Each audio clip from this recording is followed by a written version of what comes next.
नमस्कार। हाँ, एक मूवी ऐसी आई है जिसको काफ़ी सेलिब्रेट किया जा रहा है। उसका नाम है एनिमल।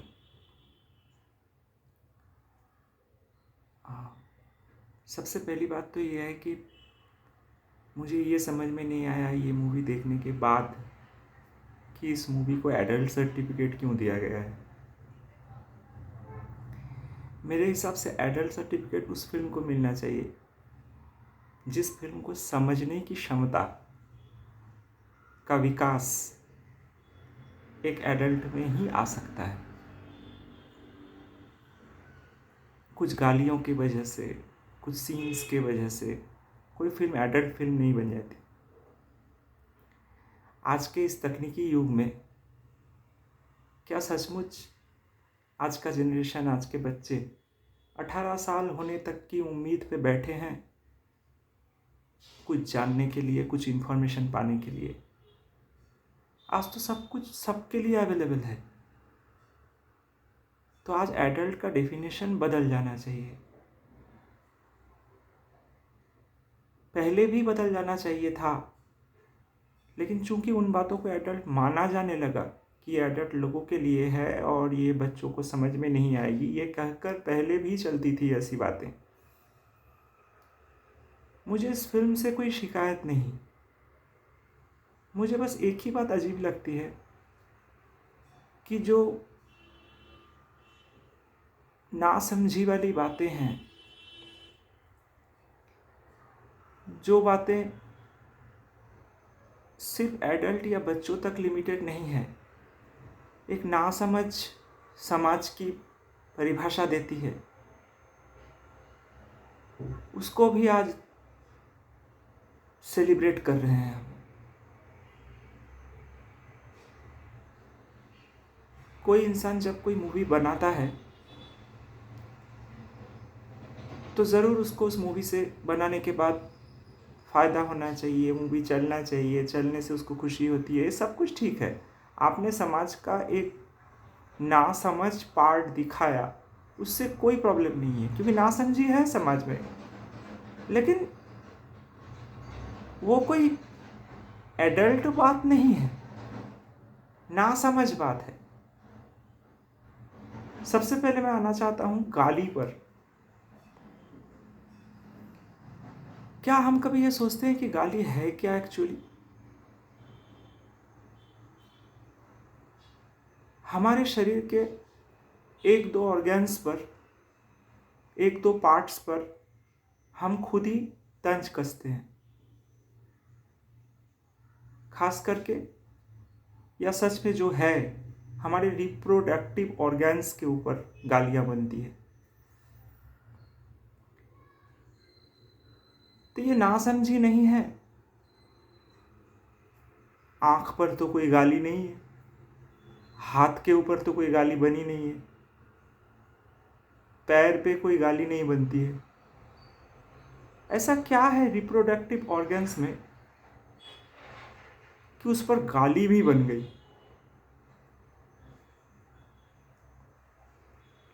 ज़्यादातर गालियाँ, या जिन गालियों को बहुत बुरा कहा जाता है समाज में और जो आराम से चलती भी है, लोग बुरा भी कहते हैं और देते भी हैं, वो है क्या एक्चुअली? जिस प्रक्रिया से हमारा जन्म होता है उसको ही गाली बना दिया गया है। कितनी अजीब बात है ये क्या एडल्ट बात है एक्चुअली, या एक्सट्रीम नासमझी की बात है? मुझे वो फिल्म देखते वक्त ये लग रही थी कि उस फिल्म में एडल्ट कुछ था ही नहीं, सिर्फ बचपना था और नासमझ मर्दानगी जो है समाज की, उसको सेलिब्रेट किया जा रहा था। लोग ये भी कह रहे हैं कि उस फिल्म में जो महिला पात्र थे उनका अपमान किया गया है, पर मुझे लगता है कि बिल्कुल भी अपमान नहीं किया गया। उस फिल्म के महिला पात्र ही स्ट्रांग थे और उस फिल्म के पुरुष पात्र जिसको हीरो भी कहें या आसपास के जो भी लोग थे, सब एक्सट्रीम वीक लोग थे। हिंसा वीक लोगों का काम है। सबसे कठिन दर्द एक माँ सहती है अपने बच्चे को जन्म देते वक्त। एक आदमी सह के दिखा दे वो दर्द, 9 महीना प्रेग्नेंट होके दिखा दे। अगर आपको एक स्ट्रांग पुरुष दिखाना ही है और एक काल्पनिक दुनिया बनानी है कि वो किसी को भी मार के स्ट्रांग हो जा रहा है, तो आप एक ऐसी फिल्म भी तो बना सकते हो जिसमें आपने कल्पना में बनाया कि एक पुरुष प्रेग्नेंट हो गया है और वो 9 महीने की तकलीफ झेलकर एक बच्चे को जन्म दे रहा है। तो वो भी तो स्ट्रांगनेस की एक निशानी हो सकती है। क्यों ये प्रथाएं, ये प्रचलित चिंताधाराएं समाज की ऐसी है कि स्त्री इसलिए कमजोर है कि स्त्री मारपीट नहीं करती, स्त्री हिंसा नहीं करती, खून खराबा नहीं करती, इसीलिए वो सेकंड कैरेक्टर है किसी भी फिल्म की। लेकिन ये सच नहीं है। वो खून खराबा नहीं करती, वो मारपीट नहीं करती, उसको हीरो बनने की चाहत नहीं है। यही तो उसकी सुंदरता है। वो जैसी है उसको स्वीकार है। लेकिन क्यों हीरो को स्वीकार नहीं है कि वो जैसा है ठीक ही है?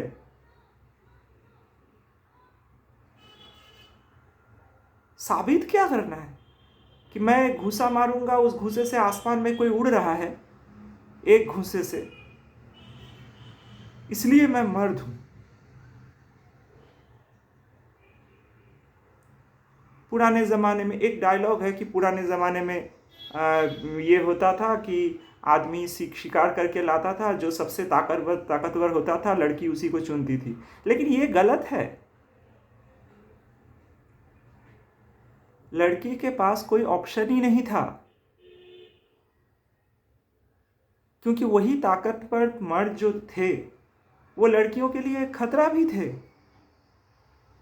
उनको चुन लेने का एक सुविधा ये था कि दूसरे ताकतवर मर्दों से ये आदमी हो सकता है शारीरिक तौर पर लड़के मेरा प्रोटेक्शन कर सके। ताकत का मतलब क्या है? ताकतवर तो सिद्धार्थ भी थे, ताकतवर तो महावीर भी थे। महावीर मतलब दुनिया के सबसे ज्यादा वीर। क्यों कहा गया उनको महावीर? कितने मर्डर किए थे उन्होंने? कहाँ किया था उन्होंने ये सब दिखावा? लेकिन आज वो हजारों साल पहले के आदमी होकर भी हमारे लिए महावीर क्यों है? क्योंकि उनमें वीरता के ये कायरतापूर्ण लक्षण नहीं थे। उन्होंने वीरता का सही मतलब दुनिया को बताया, और वो है अहिंसा। इस फिल्म में कोई प्रॉब्लम नहीं है, बुराई है समाज में, तभी तो अच्छाई की बातें लोग करते हैं। अगर कोई बुरा आदमी हो ही नहीं दुनिया में तो हम किसको अच्छा आदमी कहेंगे? दो पहलू हमेशा है, हमारी बुद्धि बनाती है दो पहलू, लेकिन एक मध्यम पहलू भी है, और वो ये है कि अगर बुराई है तो अगर अच्छाई भी है। अगर इस फिल्म के हीरो का कैरेक्टर बुरा है, दिखा रहे हैं हम, तो उसको सेलिब्रेट करने की कोई ज़रूरत नहीं है। वो वीक है, इसीलिए बुरा है।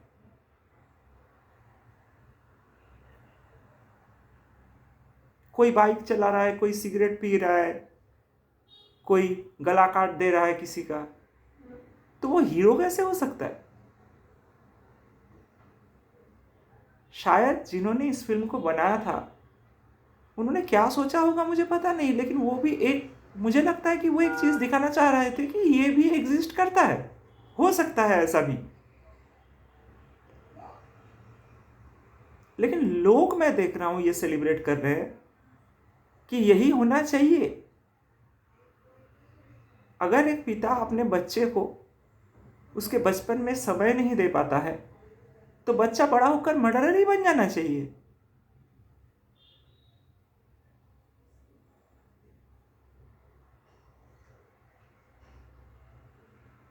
हमारी जो मानसिकता है समाज की, उस मानसिकता के सामने एक आईना है ये पिक्चर, कि देखो आप ऐसे हो।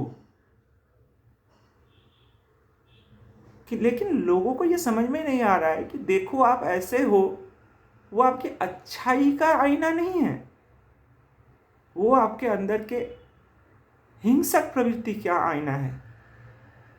आईना जरूर है, इस फिल्म में गलत कुछ नहीं है, लेकिन ये कोई एडल्ट फिल्म नहीं है, इसमें समझने जैसा कुछ नहीं है जो एक एडल्ट इंसान को समझ में आएगी और बच्चों को समझ में नहीं आएगी। अगर हमारे शरीर के किसी प्राइवेट पार्ट का नाम लेने से वो एडल्ट बात हो जाती है, तो ये नासमझी भरी ही बात है।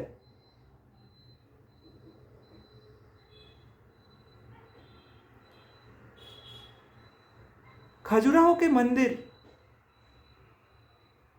जब हम जाके देखते हैं, या जिसने भी देखा है, क्या सच में ये लगता है कि खजुराहो के मंदिर सिर्फ एडल्ट लोगों को देखना चाहिए, बच्चों को नहीं?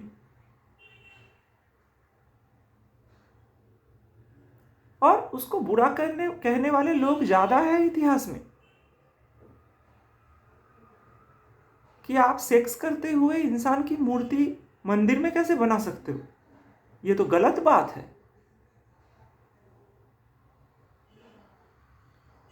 अरे भाई, अगर ये गलत बात ही है, तो आप इस बात का या इस वर्ड का एक गलत और भाषा का प्रयोग करके, इसका गाली देकर, इसको गाली बनाकर यूज करने में तो बड़ा मजा आ रहा है आपको।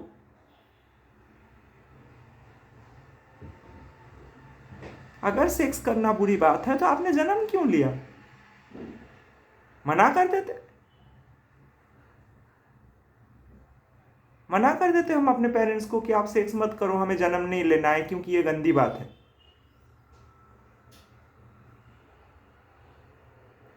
इस फिल्म का हीरो एक ब्लड और हड्डी से बना हुआ एक शरीर है। औरत भी वही है, जिसके शरीर के अंदर ब्लड है, हड्डी है, मांस है, मलमूत्र है। इसमें एडल्ट बात कहां से आ जाती है भाई?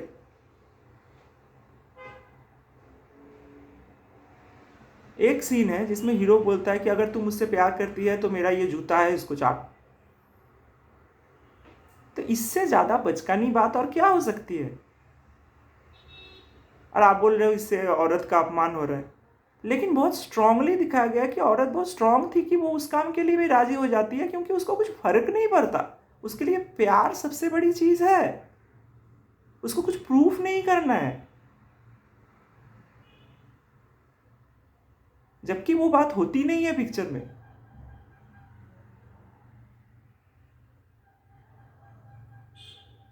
ये स्ट्रांग होना या प्यार को ताकत मानना, क्या एक आदमी के लिए बहुत ही गिरी हुई बात है। एक लड़का अगर प्यार करता है तो वो झुकना नहीं चाहता। झुकना मतलब उस लिहाज से नहीं, वो ये सोचता है कि मैं हीरो हूं इसलिए मुझे हीरोइन प्यार करती है, लेकिन वो सच नहीं है।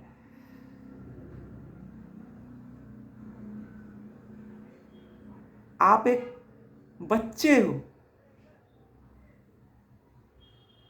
आप एक नासमझ हो, इसलिए एक औरत आपको संभालना चाहती है। इसलिए आपने एक चीज गौर करके देखा होगा कि नासमझ औरतों पर अगर कोई फिल्म बनती है, तो वो फिल्में अगर चले भी या नहीं चले भी, वो फिल्में उतनी रिलेटेबल नहीं होती है हमारे साथ। हमें लगता है कि समाज को लगता है कि ये लोग तो ना समझ है ही, क्या बात करने का है यार इनके बारे में। बीवी परेशान करती है यार, कुछ समझती नहीं है, ये है वो है। मतलब मैं बहुत समझदार हूँ।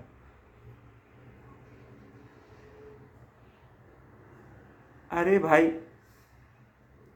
ना समझ एक औरत भी हो सकती है और ना समझ एक मर्द भी है। आपको ये बताना है कि एडल्टहुड में वो इंसान पहुंचते पहुंचते कैसा बने। आपने एक पार्ट में ये दिखाया कि बहुत हिंसा है। आप अगर ये सोचते हो कि मैं सेकेंड पार्ट में ये दिखाऊंगा कि इससे भी ज़्यादा हिंसा हो सकती है दुनिया में, आप बनाओ ऐसी फिल्में। लेकिन आपको एक थर्ड पार्ट भी बनानी पड़ेगी जिसमें आपको ये दिखाना पड़ेगा कि आपका जो हीरो है, जिसको आप हीरो बोल के दिखा रहे हो, जो हिंसा कर रहा है, हिंसा कर रहा है, वो लास्ट में थकता भी है या नहीं। उसको तलाश किस बात की है।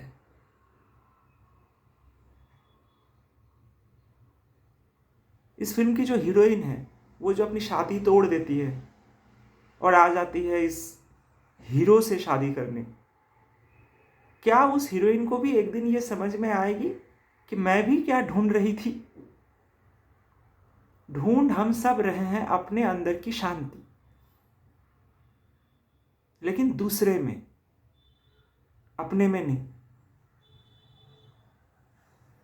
अगर इस फिल्म का सेकेंड पार्ट ज़्यादा वायलेंट हो, कोई बात नहीं।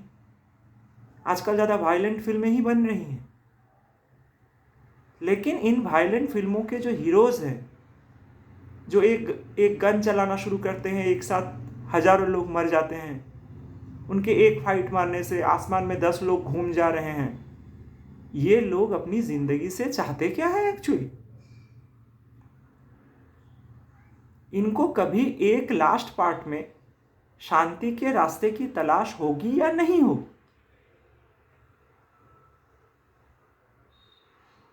अगर कोई कोई फिल्म ये बना रहा है कि यही करते रहो क्योंकि तुम्हारा जन्म यही सब नासमझी करने के लिए हुआ है, इसलिए आजकल कोई एडेड फिल्म के सर्टिफिकेट को पूछता ही नहीं है। अरे कल ओटीटी पे आ जाएगी, वहाँ देख लेंगे, ये साइट में ये मिल रहा है ये फिल्म, उधर ही देख लेंगे। कई थिएटर्स में बच्चे भी जाके देख रहे हैं, कोई देखने वाला है नहीं। क्यों? क्योंकि मजाक बन चुका है ये बात। ये नासमझ फिल्में हैं, इसमें एडल्ट कुछ नहीं है। इसका अगर एक पार्ट ऐसा बने कि लास्ट में शांति की तलाश में जो इस फिल्म का हीरो है या जो इस फिल्म का मुख्य किरदार है, वो शांति की तलाश में निकल पड़ता है कि जो मैंने आज तक किया है या जो भी किया है, ये तो मुझे आराम नहीं दे पा रहा, तो आराम है कहाँ? 10 लोगों को मार के या 10 लोगों को बचा के। मुझे इस फिल्म का कितना भी पार्ट बने, मेरी बात से ऐसे भी कोई कुछ पार्ट बनने बिगड़ने वाला है नहीं, क्योंकि मैं एक तुच्छ इंसान हूँ। मेरे मत की भी कोई वैल्यू नहीं है, ये भी मुझे पता है। लेकिन मैं ये सोच रहा हूँ कि इस फिल्म का अगर ऐसा होता कि चलो सेकेंड पार्ट और भी वायलेंट है और चला, थर्ड पार्ट तो ऐसा होना चाहिए ना कम से कम, जिसमें दिखाया जा रहा है कि ये इंसान अब टूट चुका है अंदर से। अब इसके सामने कुछ ऐसा होना चाहिए कि इसको अंतर यात्रा में जाने का मार्ग मिले, मनुष्य जीवन की पराकाष्ठा मिले। मनुष्य होकर जन्म लेने का कोई मतलब है या नहीं है? और एनिमल नाम तो और भी गलत नाम है इस पिक्चर का। अरे भाई, एनिमल ने क्या नुकसान कर दिया है मनुष्य का? मनुष्य चुन चुन कर एनिमल का शिकार कर रहे हैं। एनिमल को तो भाई स्वीकार है कि वो एनिमल है। वो तो प्लान नहीं कर रहा है कि मैं 10 लोगों को, 10 एनिमल को और लेके जाऊंगा और जाके वहां 10 एनिमल को बिना वजह काट के आऊंगा क्योंकि मुझे गुस्सा आ रहा है। वो खाने के लिए जीते हैं। भूख लगती है तो शिकार करते हैं, भूख नहीं लगती है तो सोए बैठे रहते हैं। ये हमारे अंदर का एनिमल जागना नहीं है इस फिल्म में। इस फिल्म में हमारे अंदर की बेवकूफ़ी दिखाई गई है। एनिमल बेवकूफ़ नहीं होते हैं। सबसे पहले तो नाम ही गलत है पिक्चर का कि एनिमल। हम जो बात बात में कहते हैं कि हमारे अंदर का एनिमल जाग गया, वो एनिमल नहीं जागा है। हमारे अंदर का बेवकूफ़ इंसान जाग गया, अज्ञानी इंसान जाग गया है, बेहोश इंसान जाग गया है, जिसको कुछ पता ही नहीं है कि सच्चाई क्या है और रियलिटी क्या है और क्या ढूंढ रहा है वो एक्चुअली।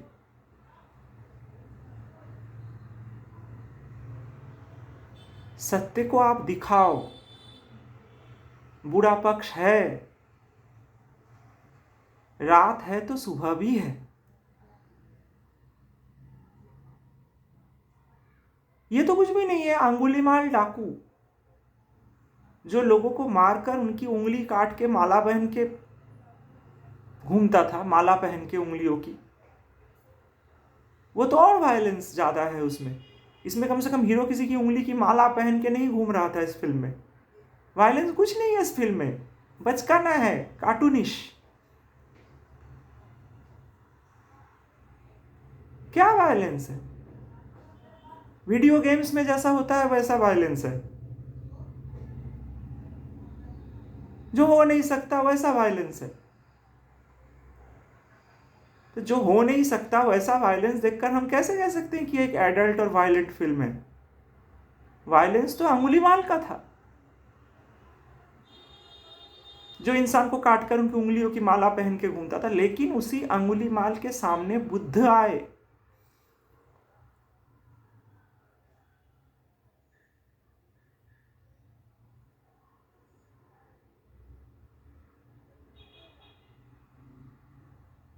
क्या हुआ? अंगुलीमाल जब बुद्ध को कह रहा है कि रुक जा, मेरे कहने पे कोई भी रुक जाता है, तू कैसे आगे बढ़ा जा रहा है? बुद्ध आराम से ध्यानस्थ चले जा रहे हैं जंगल में। और बहुत बार अंगुलीमाल ने कहा कि तू रुक जा, बोलकर जब सामने आ गया तो बुद्ध कहते हैं मैं तो रुका हुआ ही हूं, कब का रुक चुका हूं, लेकिन तू कब रुकेगा? मैं यही बात पूछना चाहता हूं कि वायलेंस दिखाना, मर्डर दिखाना, एक साथ 10 लोगों को उड़ा दे रहे हैं ऐसा दिखाना गलत नहीं है। वो अंगुलीमाल की प्रथम अवस्था है। लेकिन अंगुलीमाल वाली बात एक्चुअल वायलेंस है, ये बचकाना है ये। क्योंकि स्पेशल इफेक्ट से दिखा जा रहा है किसी आदमी, किसी नॉर्मल आदमी के बस की बात नहीं है कि एक घूसे से एक आदमी आसमान में 5 चक्कर लगा रहा है।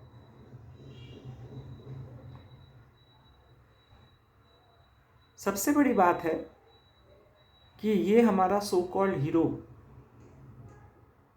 जिसको देखकर हम थिएटर में जाके तालियां बजा रहे हैं, ये रुकेगा कब? किस पार्ट में? पहला पार्ट बन गया, आजकल काफ़ी पार्ट बन रहे हैं एक पिक्चर के। अगर एक बार हिट हो गई तो पार्ट 2, पार्ट 3, पार्ट 4। लेकिन किसी पार्ट में तो ये भी होना चाहिए ना कि इस हीरो में अब रूपांतरण होने लगा है। मुझे बस इतना ही बोलना है। मुझे कोई पर्टिकुलर फिल्म से कोई प्रॉब्लम नहीं है। अज्ञान, बेहोशी, बेवकूफ़ी एक आदमी कर सकता है अपने आप को साबित करने के लिए, लेकिन कितने दिन और? या उसकी बेवकूफ़ी को ही हम सेलिब्रेट करते रहेंगे कि बेवकूफ़ होना ही अच्छा है?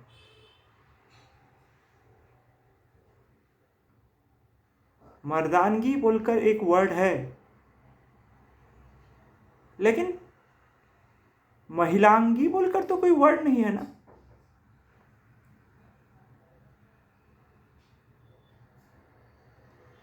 एक औरत को भी साबित करने की कोई ज़रूरत नहीं है कि वो औरत है। और एक आदमी को भी साबित करने की ज़रूरत नहीं है कि वो आदमी है। प्रकृति ने तुम्हें ऐसा बनाया है, बात खत्म। एक दिन तुम जन्मे हो, एक दिन तुम मर जाओगे। और प्राइवेट पार्ट्स तुम्हारे शरीर के जो है, वही प्राइवेट पार्ट्स के वजह से तुम्हारा जन्म हुआ, और वही प्राइवेट पार्ट्स तुम यूज करके अपना नेक्स्ट जनरेशन को भी आगे बढ़ा रहे हो। तो उसमें गाली कहां से आ गई भाई?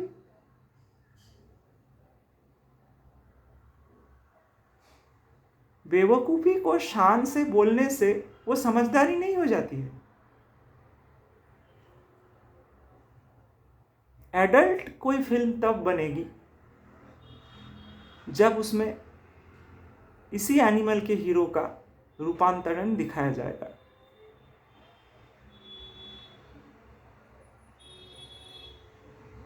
एक 18 साल से कम उम्र का बच्चा, थोड़ा वक्त उसको जरूर लगेगा ये समझने में कि बुद्धत्व क्या है, शांति की तलाश क्या है। उस फिल्म को एडल्ट सर्टिफिकेट देना चाहिए। देखना सबको चाहिए, कोई भी देख सकता है, कुछ प्रॉब्लम नहीं है। लेकिन ये सब फालतू की चीजों के लिए एडल्ट सर्टिफिकेट की कोई जरूरत नहीं है, ना समझी है। घर में, मार्केट में, बाजार में, ट्रेन में, बस में, सब लोग ये नासमझी कर रहे हैं, ये सब गालियां दे रहे हैं। तब सब लोगों को जेल में डाल दो कि तुम जब गाली दे रहे थे, सामने 18 साल के कम उम्र के बच्चे खड़े थे स्टेशन पे या बस पे या दुकान पे। एक आदमी जब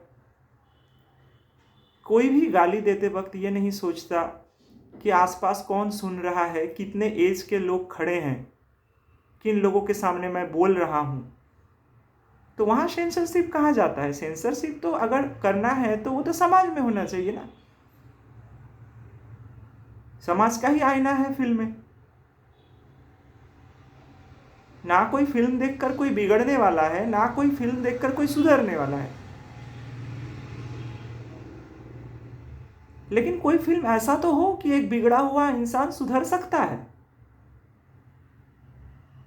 बिगड़े हुए इंसान को देखकर हम ताली क्यों बजा रहे हैं भाई? शायद इसीलिए कि हम खुद भी वैसे ही हैं, या कम से कम दबा के रखा है वैसा होना चाहते हैं।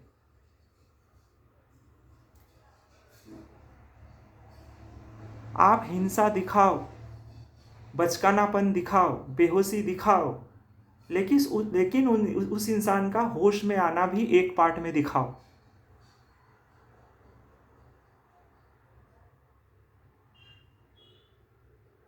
बेहोश इंसान की कहानी दिखाकर मैं ये नहीं मानता कि समाज वो देखकर ही बिगड़ जाएगा या एनिमल देखकर बच्चे बिगड़ जाएंगे। ये सब दुष्प्रचार है, कोई मतलब नहीं है इसका। बिगड़े हुए ही हैं पहले से सब। उस फिल्म में जिन बातों की या जिन गालियों का यूज किया गया है या जिस तरह की बातें कही गई हैं, वो क्या लोग नहीं करते हैं आम जिंदगी में? ऐसा क्या बुरा दिखा दिया?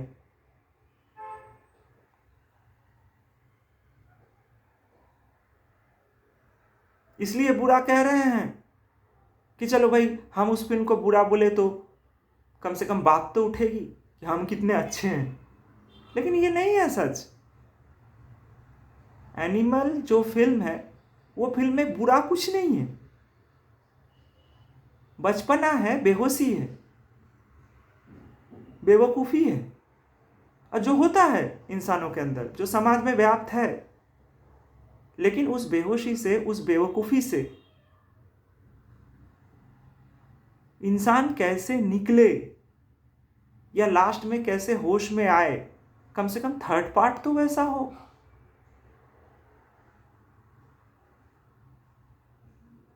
हमारी जिम्मेदारी सिर्फ ये नहीं है कि समाज का बेहोश वाला पार्ट हम बताएं, जिम्मेदारी ये भी है कि बेहोश वाला पार्ट हम बताएं, लेकिन होश ही सही है। क्योंकि जो हीरो, जो उस फिल्म का मेन कैरेक्टर है, वो इतना परेशान है कि उसको शांति देना होगा तो लास्ट में जाके कि नहीं तू परेशानी रहे और पागल हो जा, लोगों को मारता रह। और तू ऐसा ही करता रहेगा तो हीरोइन तेरे को पसंद करेगी। तो जितनी लोगों को मारेगा लड़कियां तेरे को उतना पसंद करेगी। तू जितना सिगरेट पिएगा लड़कियां तेरे को उतना पसंद करेगी। तू जितना फास्ट बाइक भगाएगा लड़कियां तेरे को उतना पसंद करेंगी।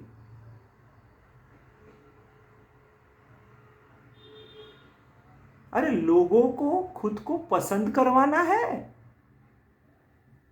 या खुद पागल होने से बचना है भाई। एक लड़की अगर आपको आपके फॉल्स मैस्कुलिनिटी की वजह से पसंद कर रही है, आपके सिगरेट पीने की वजह से आपको पसंद कर रही है, आपके बाइक चलाने की वजह से आपको पसंद कर रही है, आपके बॉडी बिल्डिंग करने की वजह से आपको पसंद कर रही है, आपके शारीरिक बाहर के एक्सप्रेशन की वजह से आपको पसंद कर रही है, तो उस लड़की को भी एक्चुअली पता नहीं है कि उसको जिंदगी से क्या चाहिए। वो इसलिए ही आपको पसंद कर रही है क्योंकि जब वो आपको पसंद कर रही है तो आपको बड़ा मजा आ रहा है, और उस मजा आने की वजह से आप उस लड़की को भी पसंद कर रहे हो।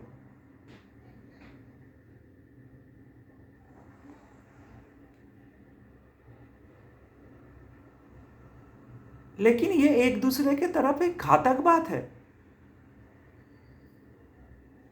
ये दोनों को सर्वनाश की तरफ ले जा रहे हैं। लेकिन क्या बोल रहे हैं कि वी आर इन लव।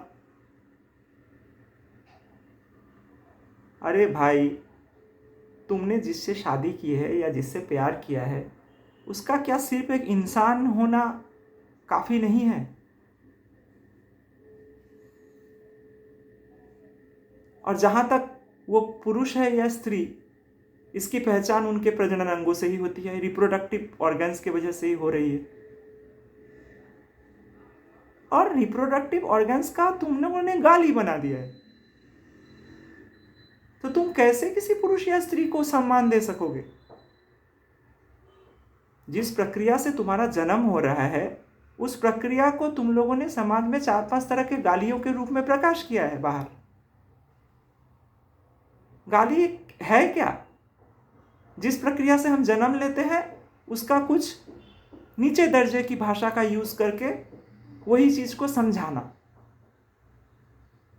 अगर तुम्हें अपनी जन्म ही गाली लगती है तो तुम काहे का स्त्री हो या पुरुष? तुम्हारी पहचान तुम्हारे रिप्रोडक्टिव ऑर्गन्स नहीं है। तुम्हारी पहचान तुम्हारा बॉडी बिल्डिंग नहीं है। तुम्हारी पहचान बाइक चलाना, सिगरेट पीना, या लड़कियों के लिए भी लड़कियां मानना ही नहीं चाह रही है कि हम लड़की हैं तो ही सुंदर हैं। नहीं, हम शायद कुछ कम हैं तो हम भी सिगरेट पिएंगे। लड़के जो बुरी बातें कर रहे हैं हमें भी वो करना है, क्योंकि लग रहा है कि लड़के हमसे आगे हैं। अरे लड़कों को तुम लोगों ने अपने आगे बना दिया है, जो इस फिल्म की हीरोइन ने किया, कि जो हीरो बनेगा उसी से मुझे प्यार हो। लेकिन बहुत ज़रूरी था इस फिल्म में वो सेकेंड लड़की का कैरेक्टर जो थोड़े देर के लिए आती है। आप सबको समझ में आ ही गया मैं किसके बारे में बोल रहा हूँ। वो लेकिन रणबीर कपूर जो हीरो है उसकी मर्दानगी या हीरोइज्म इस वजह से प्यार नहीं करती है उससे। और स्ट्रॉन्ग डायलॉग्स और स्ट्रॉन्ग स्क्रीन प्ले हो सकता था ये दिखाने के लिए, लेकिन एक बचकाना तरीके से दिखाया गया है कि मैं जिससे प्यार करती थी उसका दिल तुम्हारे अंदर धड़क रहा है तो मुझे तुमसे प्यार हो गया। ये कोई तरीका नहीं है, क्योंकि एक्चुअली हार्ट एक ऑर्गन है, वो किसी में ट्रांसफ़र कर देने से उसके लिए हमें प्यार हो जाता है, ऐसा नहीं होता।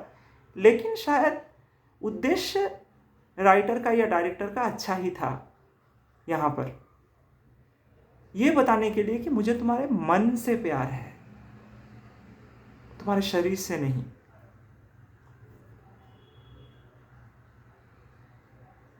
तुम जैसे हो मुझे उससे प्यार है। आप लोगों ने लड़कियों के सामने प्रूफ किया है अपनी मैस्कुलिनिटी, तो लड़कियों को लगता है शायद लड़कों को यही चाहिए, अगर हम उनकी तारीफ कर दें तो वो भी हमें अच्छा बोलेंगे, हमें प्यार करने लगेंगे। तो ये अकेलेपन की एक दुख है कि कोई हमें प्यार करे, कोई हमसे बात करे, कोई थोड़ी देर के लिए हमें वैल्यू दे। इस वजह से हम लोगों की बुराइयों को भी अच्छाई बोल के उनसे क्लोज होना चाहते हैं। ठीक है, प्यार करना कोई बुरी बात नहीं है, प्यार शादी सब ठीक है, लेकिन जिससे जिससे हम जुड़े उसकी ज़िंदगी में क्या अपलिफ्टमेंट हुआ हमारी वजह से, क्या अच्छा हुआ हमारे आने से। प्यार उधर है, उनको बिगाड़ना नहीं है। और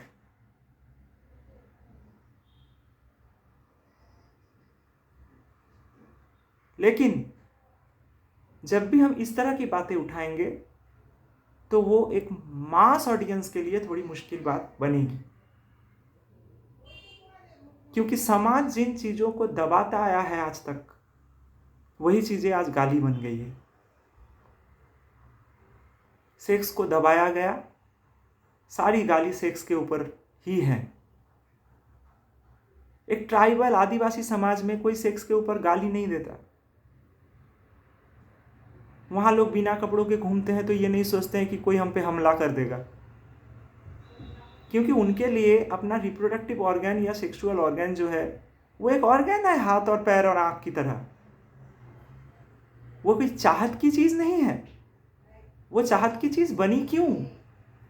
क्योंकि कहा गया कि उसको छुपा के रखो।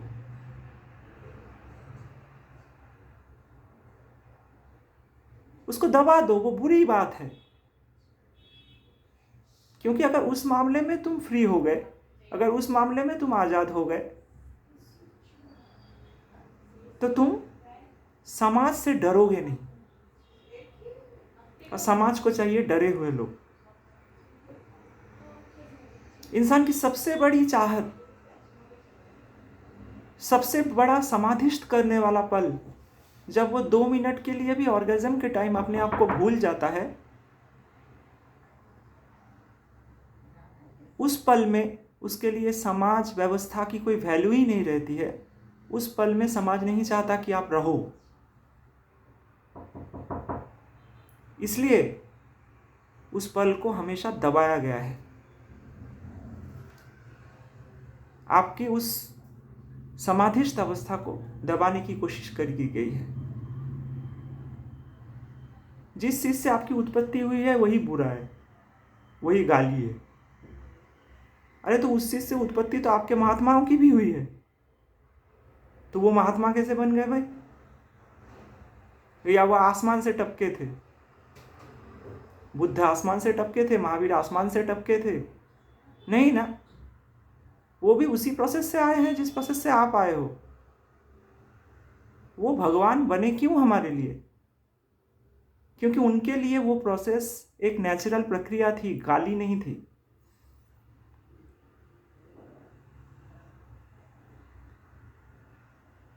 बने इस तरह की फिल्में जिसमें हिंसा को चरम उत्कर्ष पर दिखाया जाती हो, जो आज बहुत पॉपुलर भी है, लेकिन बाद में इसके कुछ पार्ट्स ऐसे भी बने, लास्ट पार्ट कम से कम, जिसमें ये दिखाया जाए कि जो भी था वो बेहोशी था, वो बेवकूफ़ी था।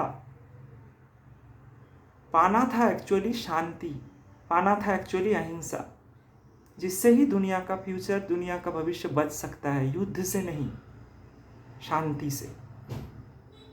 और हमारे सभी महापुरुष और महात्माओं ने हमें शांति की ही मार्ग दिखाई है, चाहे वो किसी भी धर्म से हो। किसी धर्म विशेष की ये बात है ही नहीं। सारे धर्मों में महापुरुषों ने हमें शांति का ही मार्ग दिखाया है। अगर हम उनकी पूजा करते हैं, अगर हम भगवान को मानते हैं, अगर हम उनको भगवान जैसा स्थान देते हैं, तो उनकी शिक्षा ही हमारे सभी कृत्यों का निष्कर्ष होना चाहिए कि बुराई है, कमी है मेरे अंदर, लेकिन अच्छा होना ही सिर्फ नहीं है, समझना है कि क्या कमियां थी और उनसे पार जाना है। दैट इज रूपांतरण।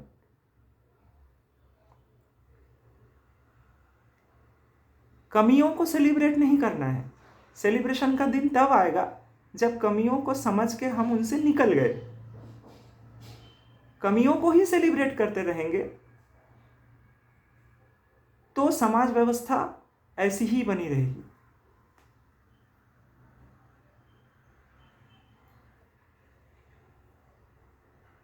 क्रिएटिविटी, क्रिएटिव लाइन, ये सब कुछ प्रकृति ने हमें दिया है समझने के लिए कि युद्ध और शांति, वॉर एंड पीस, दोनों के बारे में ही हमारी समझ में बात आ जाए। युद्ध के बिना शांति पॉसिबल नहीं है। युद्ध होगा, लेकिन शांति जब आएगी तभी प्रकृति चलेगी, तभी ये व्यवस्था चलेगी। युद्ध सिर्फ अस्त्रों से नहीं लड़े जाते। पेड़ों का काटना, प्रदूषण का बढ़ना, हवा में ऑक्सीजन की मात्रा कम होते जाना दिन पर दिन, ये सब हिंसा है।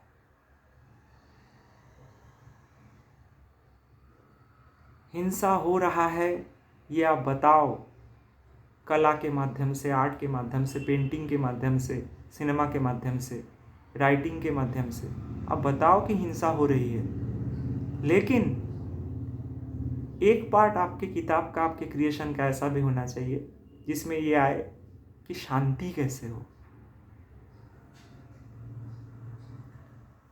मैं ये आशा करता हूँ कि मेरी बातें सही लगी हो, बुरी लगी हो, गलत लगी हो, आप कुछ कमेंट्स करें, कुछ बात बढ़े तो मुझे समझ में आए। हो सकता है मेरे सब्सक्राइबर बहुत कम हैं, और या जो लोग सुनते भी हैं वो मेरे बात करने के तरीके या मेरे प्रेजेंटेशन से थोड़े बोर हो जाते हैं, क्योंकि मैं बहुत इंटरेस्टिंगली बहुत पेश नहीं कर पाता हूँ कुछ, और बहुत टेक्निकली डेवलप भी नहीं है मेरा चैनल। लेकिन मैं ये चाहता हूँ कि ये बातें कम से कम उठे।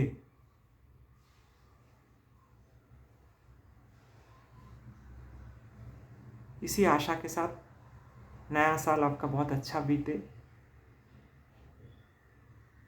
युद्ध के बाद शांति की परिस्थिति आए, प्रेम बढ़े दुनिया में,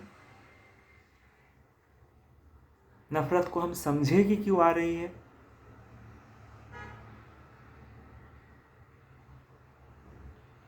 आप सबका जीवन सुखमय हो, और आपके अंदर की स्पिरिचुअल जर्नी, आपके अंदर के सत्य की खोज कभी भी बंद ना हो। इसी आशा के साथ नमस्कार।